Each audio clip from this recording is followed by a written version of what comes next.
Leafs development camp gets fiery. Another free agent target comes off the board. And can the Leafs take a page out of the Jays playbook? I'll discuss how on today's edition of the Locked On Leafs podcast, part of the Locked On Podcast Network. It's your team every day.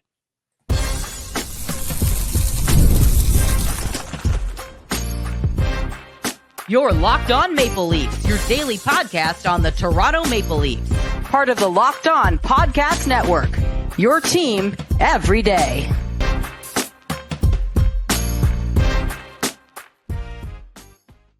Welcome into the Locked On Leafs podcast, a daily Maple Leafs-centric podcast hosted by myself, Mike DiStefano, and my co-host, Dave Morassutti. Today's episode brought to you by Gametime.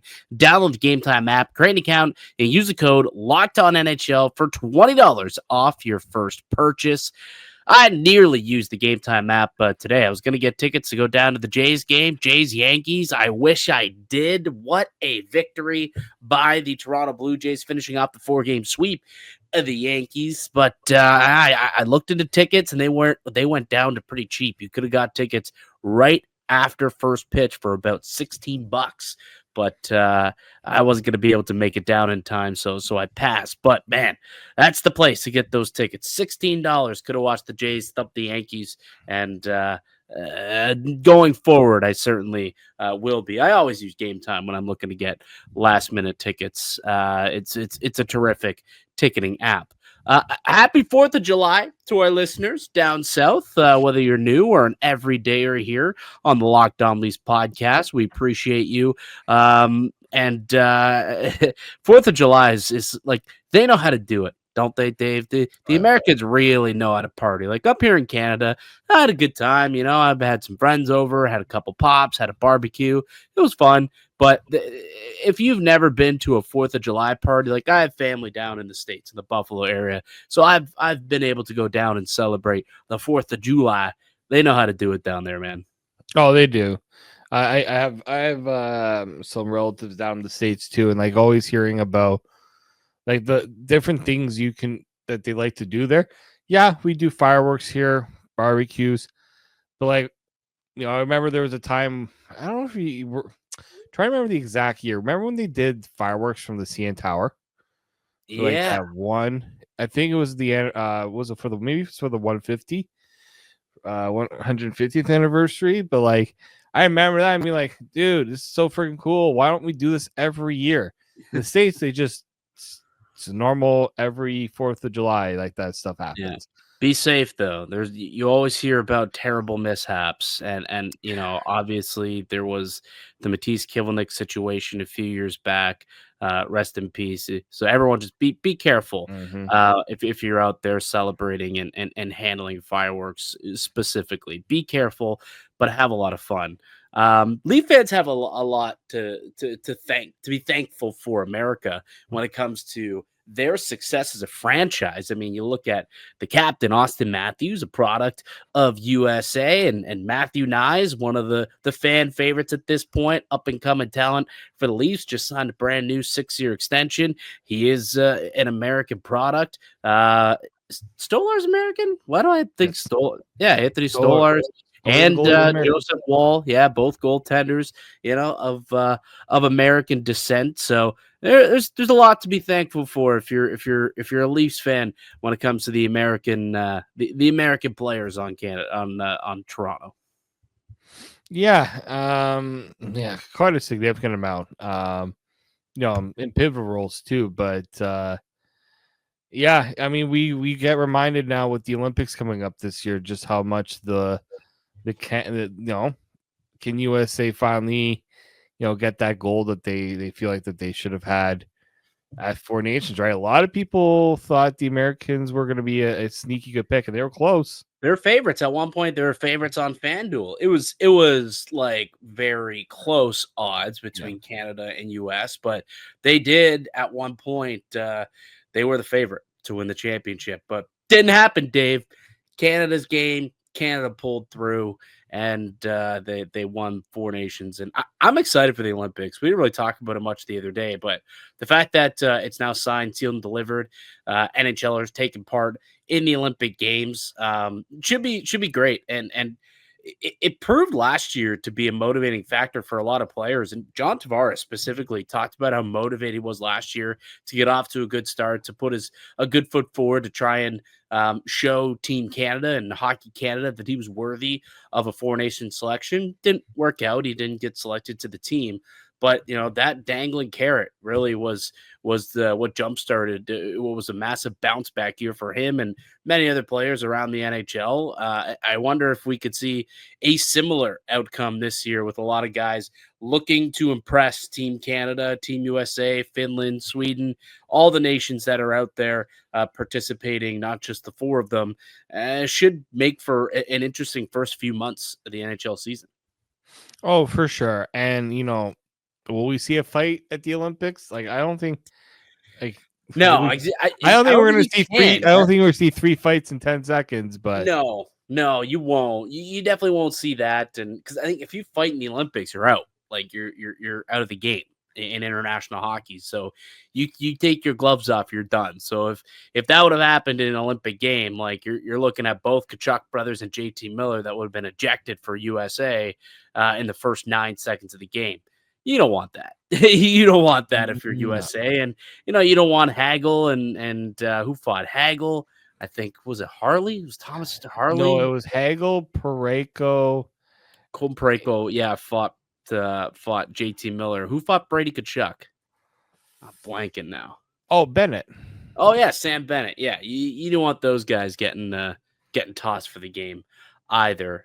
So probably not going to see much fighting, but definitely going to be some great hockey. Speaking of fighting, did you see there was a fight that broke out at Maple Leafs development camp today? Passion.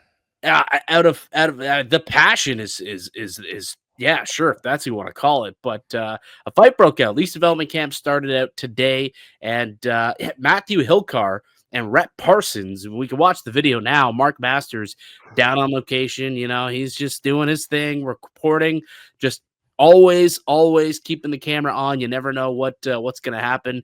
And you can see, if you're watching here on YouTube, just a board battle, just a simple board battle. But there's some cross checks being thrown here between Rhett Parsons and Matthew Hilkar, and Hilkar didn't like it so much, and bam, drops the mitts, starts swinging, and Rhett Parsons said, okay, let's go, let's get after it. My favorite part of this are the people watching from the glass, just like, I don't know who those guys at the glass are, just like, oh, this is hilarious. Oh yeah, like a fight in training camp and development camp.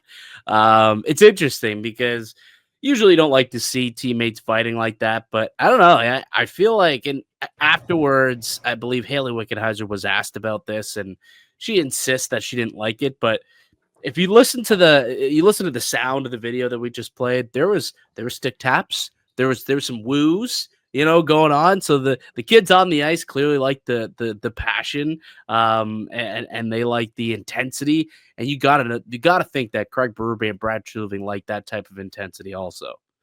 Oh yeah, I mean, yeah, you don't like to ever see teammates go at it, but at the same time, you kind of do. Like you like to see a bit of that fiery competitiveness. For a second there, yeah, you kind of forget you're on the same team, but you're both kind of showing there's that competitive fire. So I liked it. It's kind of awkward. It's like, who's gonna step in to break this up? Well, I'm not really gonna do that. It's just like, who's gonna step in, guys? No one. We're gonna let them go. Okay, now we got to break it up. Like, yeah. That was the last thing I was gonna expect on the opening day of development camp, that we're gonna see a scrap. Yep, didn't expect to see that either. Didn't expect to not see Easton Cowan on the ice, but he's not taking part in on-ice sessions, giving him a little bit of rest, both him and Landon Sim, who both were part of the Memorial Cup winning London Knights. And I guess the Leafs felt, you played hockey well into the late spring, well into June. You guys deserve a bit of a break. So the Leafs' top prospect not involved in the development camp, which I mean, he's there, he's in attendance, he's doing the off ice stuff. But we all want to see Easton Cowan. Like, we want to see what he's done, and we want to see, how much he has improved, and get a a quote or two from the on ice coaches, the skills coaches who are working with them to see, how he's improved after a full season, another full year of development. Yeah, and the point blank asked Haley Wickenheiser, like, will Easton Cowan be ready for the NHL? She kind of left a bit open ended, saying like time will tell. But she did also say, like, I put my money on him that he'll be fit enough, prepared enough, and hopefully be able to step in quickly when camp starts. So not putting the pressure to say, yep, for sure he's gonna be right in the mix. I think you have to, if you're especially someone Haley Wickenheiser's position, really temper expectations. Yeah. Because right now it's like it would be his third crack at trying to make the team during training camp. Last year looked, he was there till the very end. Both years he was there to the very end, actually. So did you see the shirt that he was modeling today? No, I did not. So the development camp shirt says work, and the O is a Maple Leaf logo. It's a circle with a Maple Leaf logo. I'm gonna grab a photo of it. Work. Yeah. Would be nice for this team to work and work hard. I guess that's a mantra you want to have if you're the Maple Leafs. Okay. Yeah. Well, you want that shirt, Dave? You want to hang that shirt up behind you? Is that what you're hinting at? Yeah, I should have said do the work. Work is fine. It fits. That's cleaner. Yeah. One line of lettering, a little cleaner for a t-shirt. But yeah, where's my Marner jersey? Maybe I'll just throw work on it. Okay. You know what? All right, let's take a break. There's been a lot of more vitriol to this Marner situation since we kind of last spoke on it a couple of days ago. People are up in arms about Mitch Marner right now. We need to chat about this. I got to find out where your head's at, because we haven't really gotten to it in the last couple of days about Marner and what he had to say at his press conference and the feathers that have been ruffled within Leafs Nation because of it. So let's take a break. Let's come back. Let's get into that situation. Marner's departure left a big hole in the Maple Leafs lineup, and a couple of the big free agents that the Leafs targeted now off the board. We'll tell you the latest on who the Maple Leafs were after and what went wrong with them. So that's coming up next here in the Locked On Leafs podcast, part of the Locked On Podcast Network. It's your team every day. Today's episode is brought to you by Gametime. We've all been there, logging on early, waiting forever for concert tickets to go on sale, only to lose your spot for a show you've been dying to see. Live music should be about making memories, not dealing with the stress of ticket shopping. That's where Gametime comes in. Gametime makes getting concert tickets faster and easier than ever. Prices actually drop the closer it gets to showtime, and you can save up to 60% off with their killer last-minute deals. Tired of endless scrolling, trying to find the best deal? Gametime's Zone Deals pick the best seats in your section for you. You ever wonder what your view is going to look like before you buy? This app actually shows you a panoramic seat view, so there are no surprises. You know exactly what it's going to look like. You know exactly how much you're going to pay. No hidden fees with Gametime. You see the price, and that's the price that you're going to pay. Take the guesswork out of buying concert and sports tickets with Gametime. Download the Gametime app, create an account, use the code LOCKEDONNHL for $20 off your first purchase. Terms apply. Again, create an account, redeem the code LOCKEDONNHL for $20 off your first purchase. Download the Gametime app today. Last minute tickets, lowest price guaranteed. The Locked On Leafs podcast continues. Mike DiStefano, Dave Morassutti with you as we are each and every weekday, Monday through Friday, free and available wherever you get your podcasts, and also up on YouTube. Everyone else seems to want to take the summer off, but you and I, Dave, we're here all off season, bringing the latest in what's going on with the Maple Leafs and around the league a little bit. And we had the big fish go today. The big fish in free agency did end up signing Nikolaj Ehlers, getting a 6-year deal with the Carolina Hurricanes worth $8.5 million. The Leafs reportedly did check in. They were interested in Nick Ehlers, but he elected to go to a spot with less of a spotlight on him. He just wanted to go play hockey. He's got a little bit of that Phil Kessel in him where he just wants to play hockey.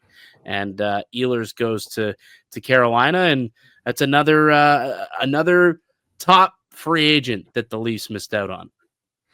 Yeah, and I'm not surprised. Like we talked about on the Squad Show. If you haven't watched Squad Show, go give that a listen. And we said Carolina seemed like the team for him. They literally have money. They needed to spend money. And it just seemed like, if you're looking for something that's not too, very much not a Canadian market in terms of the pressure and spotlight, although Winnipeg spotlight, if you can't handle the Winnipeg spotlight, a lot of teams you probably can't handle the spotlight, right? Yeah. Yeah. Like if that's what he was worried about, like you probably don't want him in Toronto, realistically, No. if that is what he is worried about. I was surprised that he only got 6 years. Like, I don't know. For me, it's like if you're going to sign 6, you might as well get 7. Like either take the short-term deal, 2-3 years, wait for the cap to explode. Or if you're going to sign long-term, like you might as well get that 7th year and, lock in as much money as you possibly can. Get 7 times 8.5 instead of 6 by 8.5 and get that extra dough. But only gets the 6th year, and that's the richest contract that was handed out in free agency this go around. And overall, like I just take a look at free agency this year and credit to the general managers. There was a lot of excess cap space that these teams had. They didn't really go crazy, blowing their brains out, pushing the chips all in to get guys signed under contract. There's a lot of, really digestible deals here throughout free agency all around the league. And I don't feel like there was too many overpayments, where it kind of surprised me. I expected for some general managers to get stupid, get silly with the amount of cap space they had. Some did, a couple, Don Sweeney threw out a lot of money, and Kenny Holland threw out a lot of money. But for the most part, most of the contracts that we saw, very, very, good deals on both sides, I felt. And like you got teams, majority of teams have quite a decent amount of cap space. And only 2 teams that need to get to the floor right now, and that's Anaheim and San Jose. San Jose's at the floor. They got there today. Yeah, because they signed Dmitry Orlov to a deal, and then they claimed Nick Leddy off waivers. Oh, maybe they not. Yeah. No, Leddy's on there. I'm trying to see. Maybe they haven't updated their full cap picture. Well, it could be, depending on what site you're using. It's possible that they have Logan Couture on LTIR, and they're not going to put him on LTIR. No, they don't need to. They meet that cap floor threshold, but that could be what you're looking at. Yeah, maybe that's why. Yeah, but, San Jose and Puckpedia is second last. We now have Anaheim. That was a team that I expected. Like, okay, they literally needed to spend an extra like $9 million to get to the cap floor. They could have went and gave Ehlers $9-10 million to go to San Jose. It's not a big hockey market, right? And could have went there and saddled up next to Macklin Celebrini for the next 6-7 years. But nope, he Ehlers still wants to play for a competitive team, still wants to compete for a Stanley Cup, so he ends up in Carolina. The Leafs did inquire. They did not land him, obviously. Turns out the Leafs inquired on a couple of big-time free agents. We had long speculated that Andrew Mangiapane would be a worthwhile addition to this Leafs team, and there was the obvious connection with him and Brad Treliving with their time together in Calgary for so many seasons.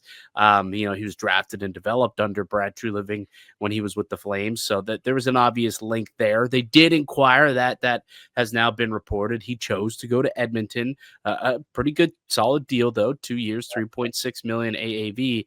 But apparently the Leafs also were going to make a pretty aggressive offer to Brock Boeser before he decided to go back to Vancouver.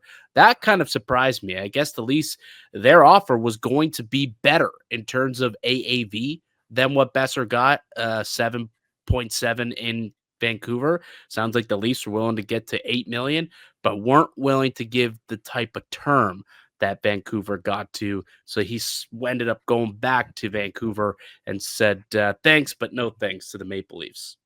And I'm not totally surprised. Like Brock Boeser, if you're looking for somebody for the Leafs to add in terms of, okay, you don't get Brad Marchand. Brock Boeser, we talked about having that right shot on the wing, somebody that can, provide some offense. And it's one thing he does very well, especially on the power play. But unfortunately, like, it made us he made it seem like he really wanted to go back to Vancouver. He didn't want to leave Vancouver. It looked like it was pretty much done, that he wasn't going to go back. And then, things kind of changed. But I think there was like a late phone call. Like it was almost like he was gone. And then I can't remember the full story, but essentially it was Vancouver made a last minute push. Essentially, like once they got Demko and Garland signed to extensions, they wanted to bring back Boeser, and they made a last minute push. They upped the amount of years that they were willing to offer him. I think they gave him a little bit more money as well, and they got to the number that obviously made Brock Boeser happy and comfortable sticking around in Vancouver long term. But I guess he got a couple phone calls from Demko and Garland and said, "Hey, we believe in the future of the franchise. You're a big part of the team. Hopefully, you can stick around with us and we can grow and try and compete for a cup over the next few years." And, that coupled with a little bit more money in his jeans, he decided to circle back and stay in Vancouver and didn't entertain what the Maple Leafs offer would have been. But it does make me think, like, it's funny. You lose a guy like Mitch Marner, and Marner and Boeser are two completely different players. Like, Boeser's more of a goal scorer. Marner, obviously, a dynamic playmaker. Like, what would the perfect fit be for like next to Austin Matthews? Like, they obviously are still trying to fill that void, right? Like they still want to do it. Like, I don't think Matias Michelli is necessarily that guy, and Max Domi, I would hope they want to do better than Domi on the top line right wing. So there still is another player they want to add. But if you're the Leafs, like, what type of player do you think fits best there? Is it another dynamic playmaker like Domi, or would a Brock Boeser it'd be a bit of a different look because he's more of a goal scorer, but maybe that would take a little bit of attention off of Austin Matthews, who, wouldn't garner, the double coverage maybe, or the goaltenders and defensemen wouldn't be able to cheat towards Austin because there'd be another shooting threat out on the ice.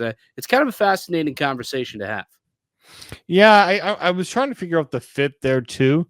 Like, maybe it becomes one of the things where Nylander moves up to play with Matthews, and Boeser is kind of like the prime goal scorer for the second line. You get him like a Michelli, Tavares, Boeser line. But I don't know. Like, to me, like, when you have a guy like Austin Matthews who wants the puck quite a bit, and you got Brock Boeser who also wants the puck quite a bit. Wants the puck too, but. Like, even Matthew Nyes, he kind of wants the puck too, right? Like, well, but Marner, see, here's the thing. Like, he wants the puck to score it, right? Marner had the puck a lot in the offensive end, but he's kind of canvassed and set things up and, let Matthews get into the soft spots on the ice so that when he got the puck, he could shoot the puck and get it on net. It's not necessarily the offensive time, possession time that he was dominating, but it was like, all right, he got the puck in those high danger areas and got it off quickly and got it on net. So in a way, it's like, okay, Austin Matthews really benefited from Mitch Marner because Marner was the facilitator, and Marner had the puck and decided, okay, what am I going to do? Allowed Matthews to get in good positioning and then got him the puck. Brock Boeser's not necessarily going to do that, right? Or a player like him, if the Maple Leafs go out and get a more of a scorer on that line than they do a playmaker. Like, I personally think that the playmaker makes more sense, right, than a Brock Boeser. I think even, Michelli is a playmaker, and he could end up playing up in that role, but I think they want to do, maybe a little bit better than that. But I personally think that a playmaker would be a better solution Yeah. with that than a goal scorer. I can understand wanting to maybe try something different. Like maybe it does allow Matthews to give him a little bit more space because you'd have to respect another shot out there. But ultimately, you want someone who can get Nyes the puck in tight and get Matthews the puck, when he's floating out in the faceoff circle, like just waiting for that one timer, right? So, and although Boeser's good, good passer, it's not like he's not. He's still a good, all around player. But maybe they go for someone who's a little bit more of a playmaker, and they're gonna have to do it in the trade market because the free agents.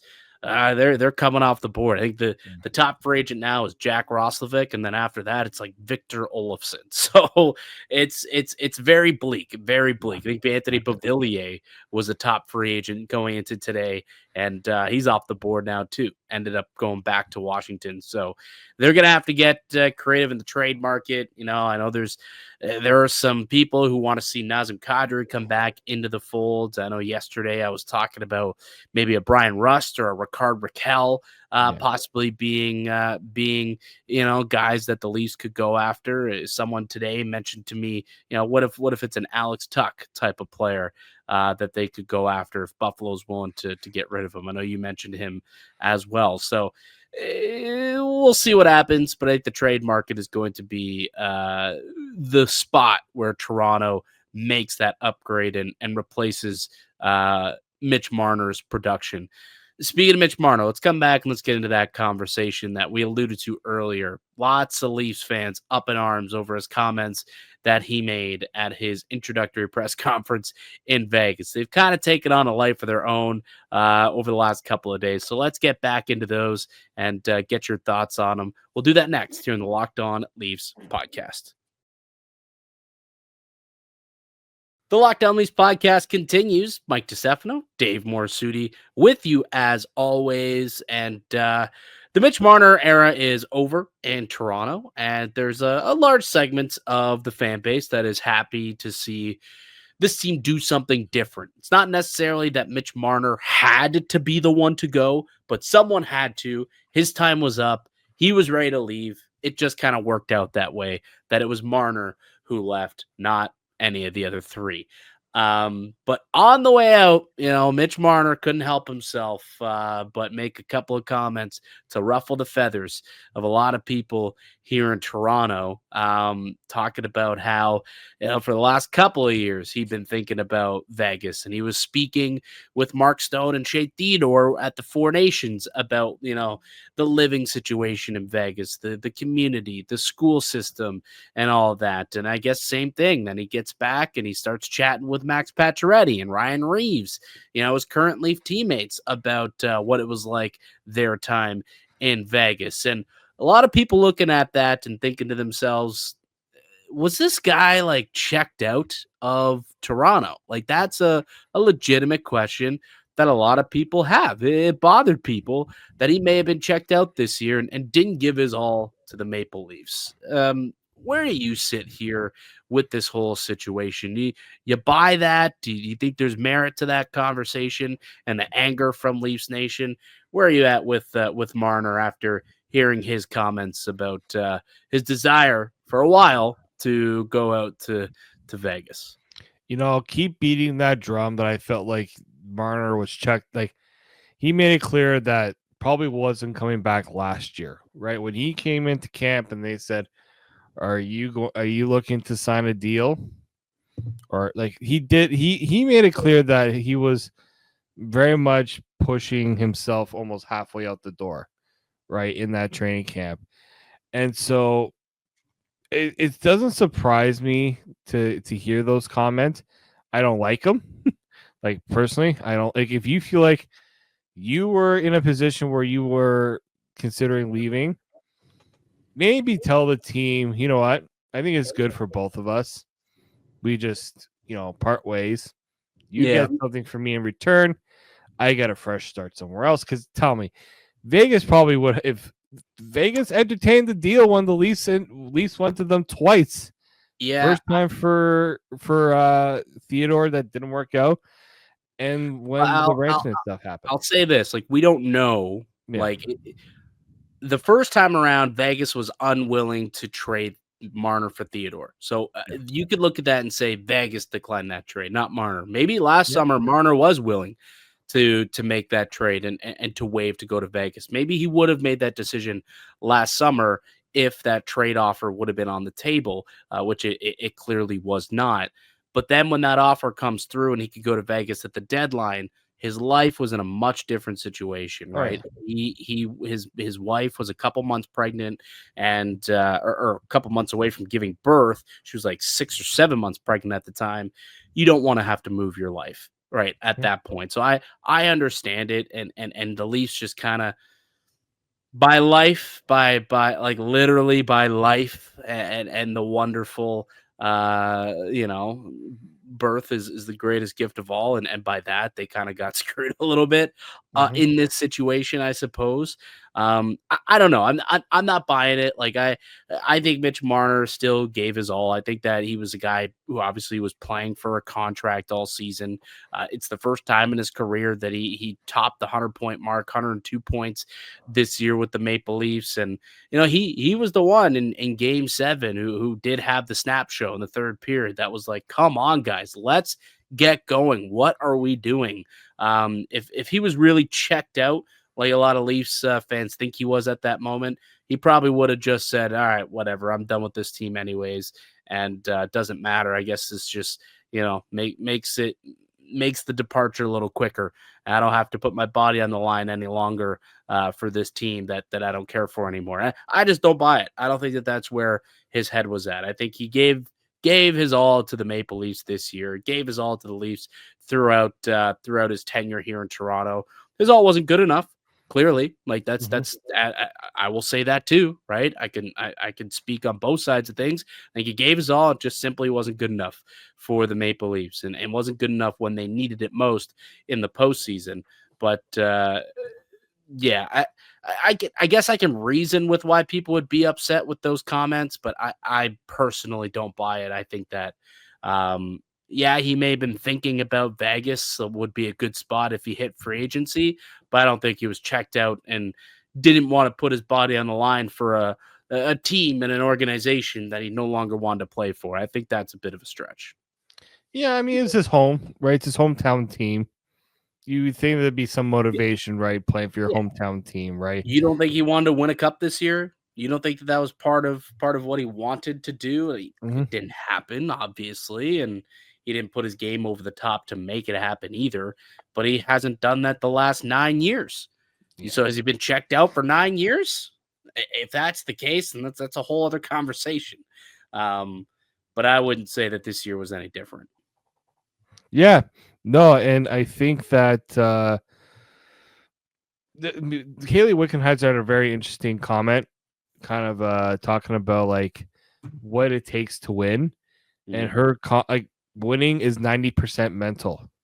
Yeah, like you have probably one of the greatest female hockey players of all time that has won almost at every level she played. For her to say that, it's almost like we've been kind of saying it for a long time, and people have been saying it for a long time. There are people who have been saying it and have maybe been told, no, you need skill. Like the mental part's important, but you need the skill as well. Well, you just had a great hockey player, Haley Wickenheiser, to say, yeah, winning is about 90% mental. Everyone has skill. There's a lot of equality when it comes to skill, but it's that ability to raise your, be ready for that moment mentally. And that's where I think Marner also had those struggles, right? Yeah, but that's not just this year. That's been his entire career. So it's like games 5, 6, and 7. The 7 assists was 0 goals, 7 assists in games 5, 6, and 7.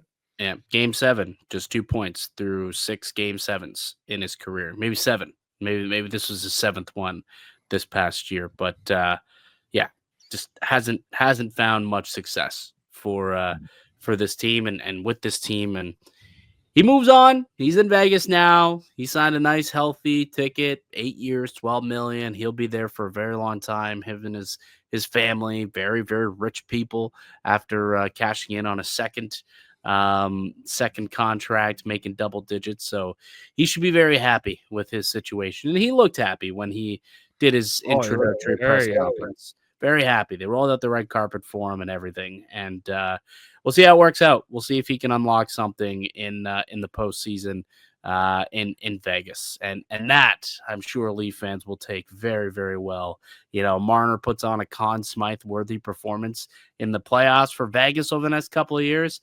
Yeah, Leaf fans are going to be all on board. They're going to love seeing that, won't they? Oh yeah, for sure. Oh yeah. Oh yeah. I wanted to kind of get into a bit of a parallel that I was going to try and make between the Jays and the Leafs. Looks like we're kind of running out of time a little bit, so maybe I'll park that for next week. Let's hope the Jays continue to win games over the course of the weekend, and we can. This point still remains. They've been on fire recently, and I think that there's something the Leafs can learn from the Blue Jays and what they've been able to do this season. So maybe I'll put a pin on it and I'll work on that theory and hopefully they're still winning and it's still topical on Monday when we come back and I can get back into that discussion here. But I think that's going to do it for us today on the podcast. I'd like to thank you all for listening and supporting the show. You can subscribe to the Locked On Leafs podcast on all platforms and receive daily Leafs content. Follow myself on Twitter at Mickey_Canuck. Follow Dave at D_Morassutti and follow the show as well at Locked On Leafs. We'll be back with another episode for you guys on Monday. Enjoy your weekend, folks. Until then, keep it locked right here on Locked On Leafs.